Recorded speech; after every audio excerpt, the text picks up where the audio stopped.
Hi, everybody. I'm Sharon Spurlock, the Senior Director of Family Education at the St. Louis Arc, and I'm here to welcome you today to our Q&A with one of my favorite people, Janice Fialka. Janice and I met through her son, Micah, but she is a world-renowned speaker on a variety of topics. So I'm going to ask her to tell you what she wants you to know about herself today. Janice, welcome. Tell us a little bit about your professional background, but also about your family. Sure, great. Nice to be here. Thanks so much. Happy New Year to all of you who are joining us. By background, I think I'm a curious person, which helps. I'm a social worker, worked for many years with adolescents. They taught me a lot of what I need to know in terms of listening and paying attention. And when our son Micah was born, became more involved in inclusion, disability, have been a longtime social justice activist since the 70s. So, and also married a man who's been very active in social justice movements. So I think that's been helpful to our advocating and activism and being a family. So that's a little bit about me. Our family consists of my husband and our son Micah, who now is 41 years old. I used to be 41. He's 41 now. Um, he is someone that is also very curious about the world, very social, has a winning smile, as people will say. He has an intellectual disability. Back in the when he was coming up through elementary school, they referred to it as mentally retarded, neurologically impaired, cognitive disorder. Um, so we learned a lot about disability through his journey. He now lives, his story is quite remarkable. He now lives close to 500 miles away from us with supports in Syracuse, New York, and is a teaching assistant in the School of Education. So there's lots of stories behind how that came to be. Our daughter Emma lives in Boston. She is a principal in a full inclusion school. Sort of was raised with that perspective and that model and that sense of advocacy. And she is married to Alyssa, who is an educator as well. So they're in Boston. Rich and I are in Detroit. Mike is in Syracuse, and we do meet up and see each other. Micah, just very quickly, Micah was the first student to be fully included in his school district. So that was close to 35-ish years ago. I didn't even know the word inclusion then. I knew about special education, but not inclusion. And there's a famous story where Michael was in a segregated or a self-contained classroom and came home one day and sort of pulled on my shirt and said, I want to go in the same door as all my friends. So what he saw something that didn't fit for him. That was his dream. And that really opened our eyes to how much he did know, though he didn't always have the words for that. So we've been following Micah through many, many doors, windows, tearing down walls, whatever it might be, to live a pretty fully inclusive life with support. So that's a little bit about, our family. I know, Sharon, you had asked what were those early years like? And I don't know, I hope that those of you who are on this Zoom will ask questions and connect with us because I can then tailor it better. But I do remember 41 years ago giving birth to a child with all these different labels attached to him and thinking, how can I do this? I was scared. I felt very alone. And I'm going to say this, even though I know it's controversial. In those early years, I did feel shame, like what was wrong with me. Over the years, I have no sense of shame whatsoever, in part because I realized my own internal ableism, And so Micah and his community of activists has really challenged me to move beyond one of the isms that we all sort of own in our heart and need to let go. So, yeah, those early years were hard. They were scary, but what I found is that connecting with people, especially parents, who had a little bit more years ahead of me, who knew a little bit more about advocacy, they really supported our family in terms of learning how to advocate with Micah and for Micah. So I'll pause there and see which direction Oh perhaps my to take gosh. this. You have already made me want to go in a totally new direction because the word shame is so powerful to me, and I think we've been doing a lot of work within our organization to help people recognize that they have to find ways to see the vulnerability that they have, to know that there are emotions as powerful as shame, guilt, envy, things that drive you to do things that maybe aren't the way you want them to be. And I work with parents, primarily parents of young adults or adults, to allow their children to do wild things like go 500 miles away. And I think a lot of times you have to be able to tackle that emotional core, whatever it is that's inside there, because it ends up becoming fear for your child and it stops you from giving them the space they need to become their best selves. So that's just really powerful to me to hear you acknowledge that. Yeah, I thank you. And for a while, I mean, I've had parents um, sort of shake their fingers and didn't understand it. But maybe as a social worker, I know that you don't feelings just sort of emerge in you, and there's always a story behind that. But one of the things in my work, I work a lot with professionals, helping them or supporting them to better understand families and what they go through. And one of the things that I have talked a lot about is the respect that we have when professionals can validate our emotions. Mm, It does not mean that they have to take care of them and make them all right, yeah, but just to validate them as yeah. well. So, And and I I think as a understand. society, we don't like to talk about emotions. Yeah. So, as a professional, you kind of think, I'm going to hold up these boundaries and we're going to push that aside and move on to the work at hand. But you really need, I agree with you that to have that moment is great. We've got some great comments and question. I want to kind of tie those in because they're about this conversation. Somebody says, how do you handle those conversations with other parents when they realize you have a child with special needs and you get that look of sympathy from them or the I'm so sorry, like it's a death sentence. They Okay. say, you are a saint or you must be so patient. Yeah, you're reminding me. Yes, yes. Well, I mean, on my good days, and this has been, I've been at this for 40 years, I understand that in part they're trying to connect with me.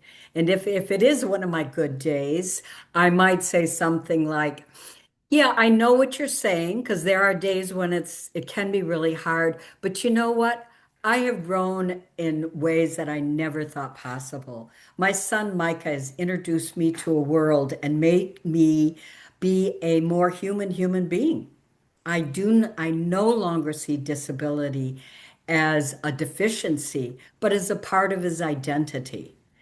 Mm, So I think that if we, as I said, on my good days when I can realize it's a way for people to try to connect with you, so you can validate their reaching out, and then you can, in a sense, educate or help them understand that disability, as I said, is a part of their identity, as it yeah, might be your gender or your ethnic background as well. yeah. So, that I think that's part of it. Yeah, people think that, and on some level, hey, life has been challenging because of those disabilities. But that doesn't mean that my life isn't rich with laughter and humor and growth and new relationships as well. So, Yeah, so that's one thought that I have about those comments. Yeah, thank you. The wonderful Norman Coons, Kunc, uses expression. I don't mean to be offensive to anybody, but piss on pity. We don't want pity, you know. We want curiosity about what our child's doing. And so I think we have to be the storytellers of our children. We have to say, hey, let me tell you, Micah sucked out of a straw. Do you know what he had to do to make that happen? So I think if we, have those sort of handle those stories that can come up immediately when we are sort of hit hard by what someone might say, but let me tell you what he did do or what his friend did. Yeah. So And those are some as thoughts. somebody that really kind of leans into behaviorism, I have to say, I think really building that muscle in yourself to talk about the skills, to talk about the unique gifts and talents, there's something transformative about that because you are not only helping that other person see the full scope of who your family member is, you're reminding yourself, you're putting those words into action every day that that's truly the whole of the wonderful person that your family member is. So it makes me think about one of the Yeah, things that yeah. you're a big proponent of, which is presumed competence. And I think you Mhm. can't think of somebody as competence if you're always talking about them from that pitying place and that sad place. So I'm going to steer us back to the school district a little bit. You said Micah was the first one to be fully included in school. What are some key steps do you think that you took that made that happen? Yes. Now I would say is listen. In fact, if Michael was here and parents would say, Michael, what advice do you have for us as young parents of kids with disabilities? He would say, listen to their dreams. And that's what we tried to do initially when Micah said, I want to go in the same door as all my friends. So listen to the dreams. It's but one thing is it boils down to finding people who know more than we did. We did not know anything about inclusion. Um, and so now, I mean, believe it or not, there was no such thing as Google or internet or any of that 40 some years ago. We found it through other means. And now you definitely, there is so much information out there. So connecting with people who know a little bit more than you do or a lot more than you do and being very specific. There was one woman who I knew a lot about including kids with disabilities in the classroom. And I would just seek her out and say, tell me two or three things that we should know about supporting Micah. We had to be very patient because the school district just didn't understand why we would want him to be in a classroom with kids who learned, in my opinion, differently than Micah. And so patience was required when I wouldn't always feel patient.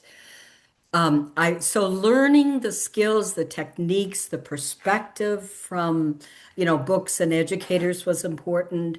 I also, when I jotted down some notes in preparing for thinking about this, one of the things I remembered is we needed to give the teachers a lot of feedback about what was working because Mm. they often did not know that what they were doing had an impact on Micah because he responded differently than the other students. So, for example, and so I'm a big writer of thank you notes, or now suppose I would be sending texts to teachers. But I remember Michael was in a public speaking class because he does speak. He does not read or write in a typical way, but he does speak.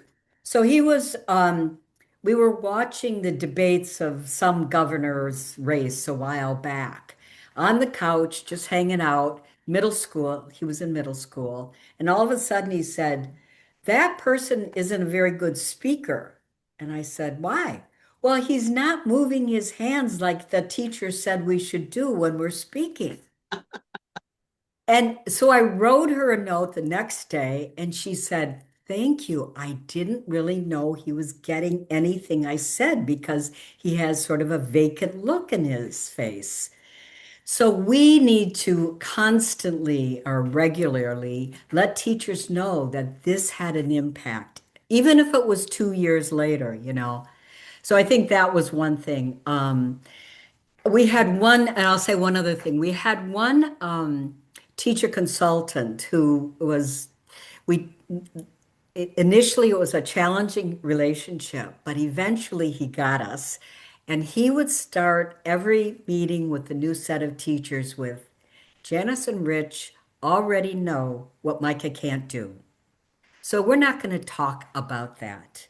What we're going to talk about is what he's learning to do, what he does with supports, and what sort of vision do we have for him. Um, and that was such a relief because people get so caught up in, I've got to make sure they understand that he can't do this and he can't do this. Yeah. Um, I think that's what makes those relationships so uncomfortable for people. And, I love that you use the phrase dance of partnership when you're talking about families and professionals, because we each have important things to bring to the table. And it is a bit of a dance. You've got to learn how the other person moves and anticipate and pay attention and communicate. And I think all those things are so, so key. yes. Thanks for Yeah. sharing that story. That was a good one. Yeah. This isn't Janice's first visit to the Q&A here at the Ark.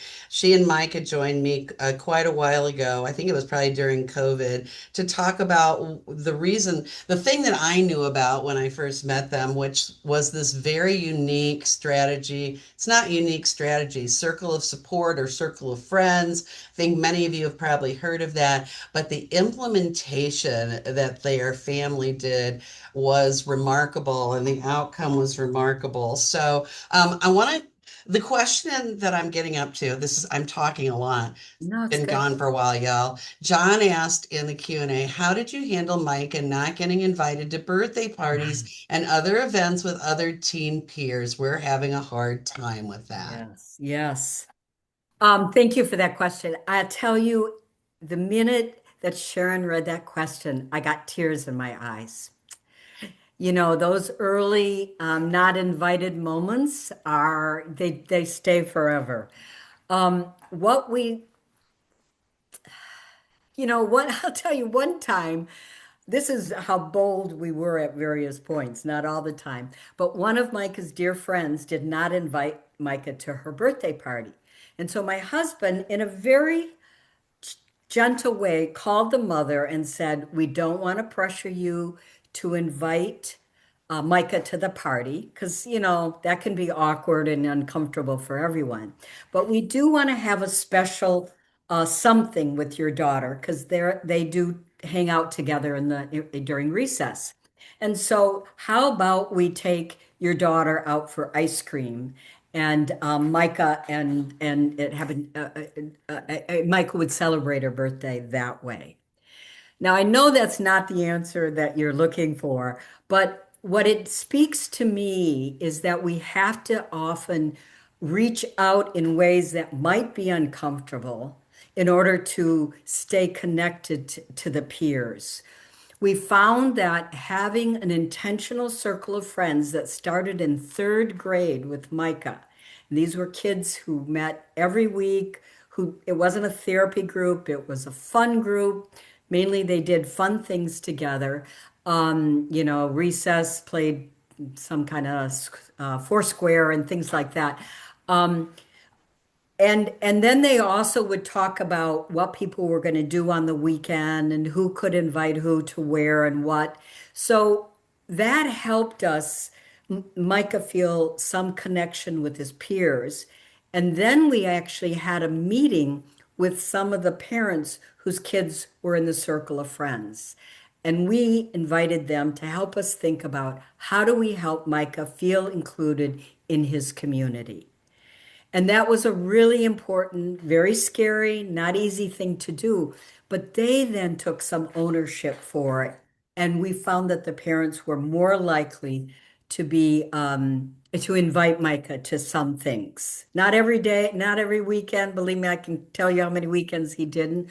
But it's a question of not giving up and finding creative ways that sort of help um, be intentional in that, connecting and doing things.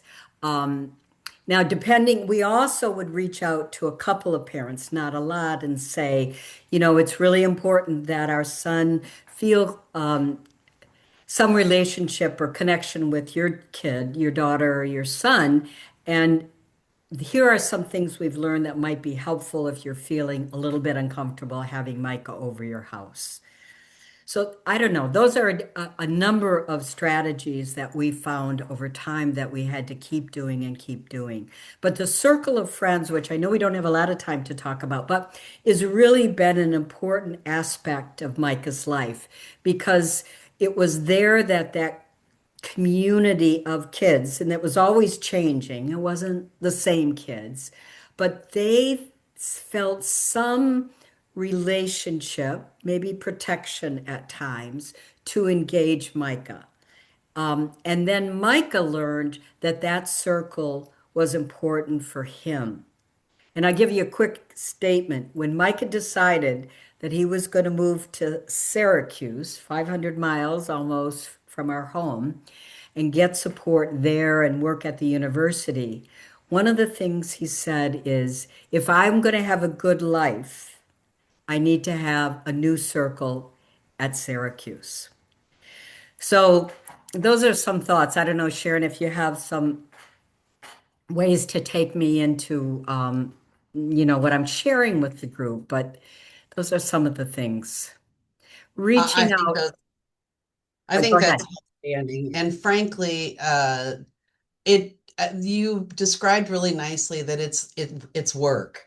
It's not going to happen the first time, and you're going to wave a wand. You have to be um, very cognizant of that that's the effort you're going to put into it, and really have kind of a plan. And John said that his child is a teenager. I think it's harder when you're a teenager because a lot of other factors start to come into play, but it's not impossible. And if you feel like it's hard for you to be the kind of the pusher. Maybe one way you can push is to look at an organization like Best Buddies Missouri.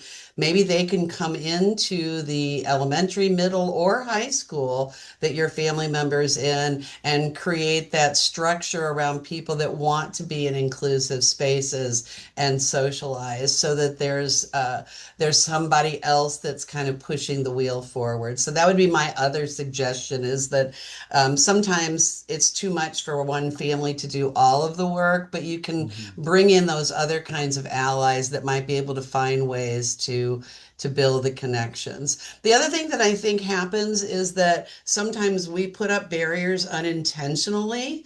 And so I'm going to shift the conversation that way, that if we are the ones that are interacting with the friends, with the teachers, if we're setting up play dates and social events, I think those things also can sometimes impact the relationships being able to move forward in a Mm. natural way. Do you have anything that you'd add to that kind of a thing, Janice? Well, I do want to, and John, I will say too, don't hesitate to connect with me through email, and we certainly could share more about that because I think we learned a lot about the teen years.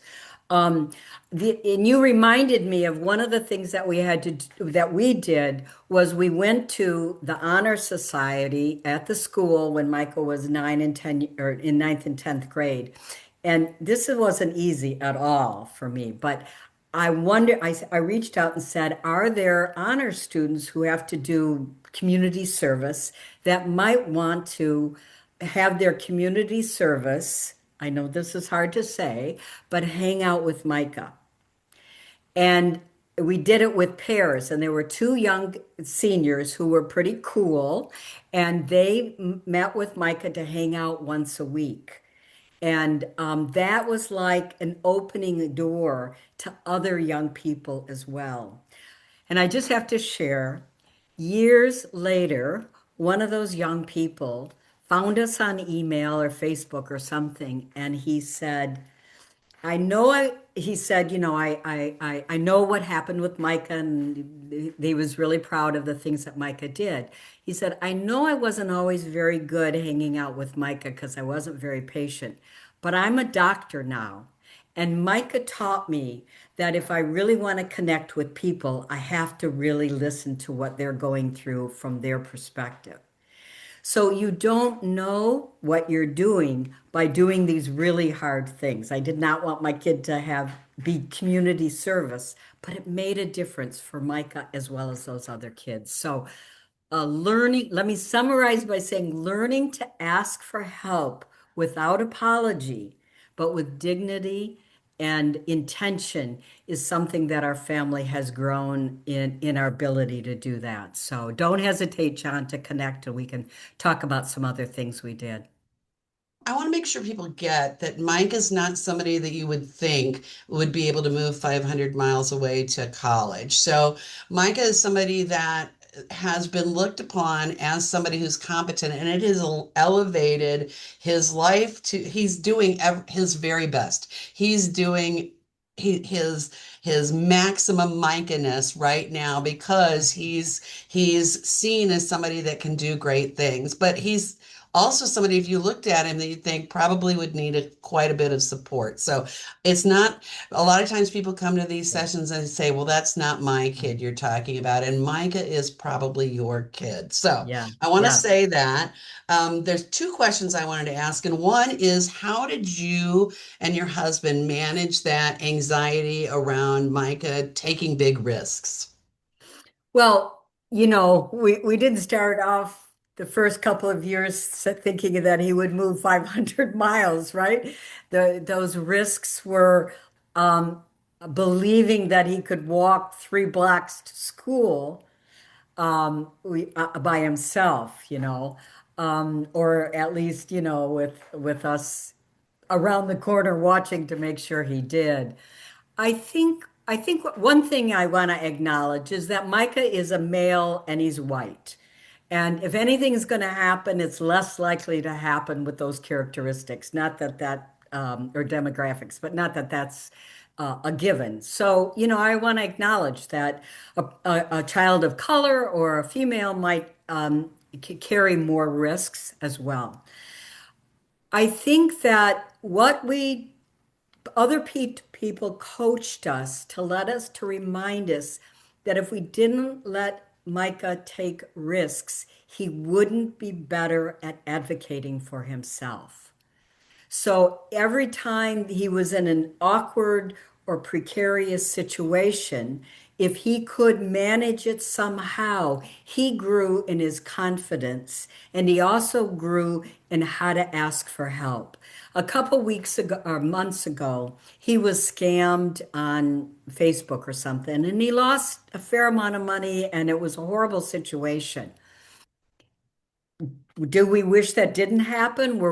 Yes, were we angry? We weren't so upset with him. But what he learned from that was, and we've practiced that, is when someone asks for money now, what do you think you're going to do?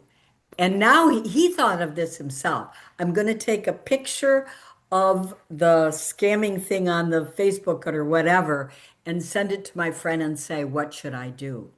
So his problem solving skills really increased. And this is true of all parents and risks for the most part, is that his life would be so much less beautiful if he didn't take risks and we didn't let him. I will say that having the telephone, I don't know what I would have done before telephones. He can call and he can text. And having the circle there. So, very quickly, this minor thing, but this dentist told Micah that all of a sudden, after 3 months, he had 6 cavities and needed 3 new fillings, and it didn't make any sense. So, as the parent, I wanted to say, get a second opinion. Well, he's 38 years old. He doesn't want to do that. So I said, hey, why don't you talk to the circle of friends, see what they think? So we rely on the circle to help him think through very difficult decisions.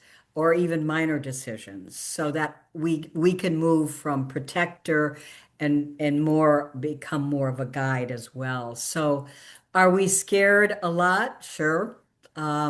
Do we worry? Yes. Um,